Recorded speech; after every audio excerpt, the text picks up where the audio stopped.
મેથીના રોટલા અને શાક તો જુઓ આ બતાવી દીધું તો અમને શાક અને આરી છાશ તો રોટલા અને શાક અને તમારે ખીચડી ખાવી તો આ રહી ખીચડી બરાબર. તો તમે કોમેન્ટ કરો બરાબર આપણે આજનું વાનગી કેવી બની છે અને એ પ્રમાણે તમે કોમેન્ટ કરો તો આગળ આપણે વિડીયો બનાવતા ફાવે બીજો. બાકી તમારે ખાવું હોય તો જુઓ બધું જ અહીંયા ટોટલી તૈયાર છે. શાક ને રોટલા ને બધું. રોટલા બાજરીના મસ્ત તેલવાળા તમે એક વખત ખો તો એમાં ખબર પડે. અને દેશી રજવાળી છાશ એકલી મસ્ત છે ને જુઓ તમે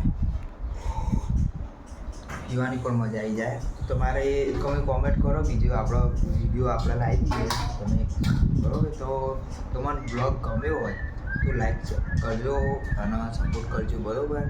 આપણે આજે બીજા અમુક આવા વિડીયો બનાવતા રહીશું બરાબર. તો જેમાંથી પણ તમે ભૂલતા નહીં લાઈક બાઈક કરવાનું. એક લાઈક કરો અમારી જિંદગીનો સવાલ છે બરાબર. તમારે હવે બીજો બ્લોગ કાલે આવશે બરાબર. તો કાલના બ્લોગમાં કંઈક નવું બનાવશું આપણે અને અંદર મૂકશું વિડીયો આપણો આવી જશે સવારે તમે જોઈ લેજો. તો ચલો આપણે મળીએ બીજા બ્લોગમાં બરાબર. નમસ્તે.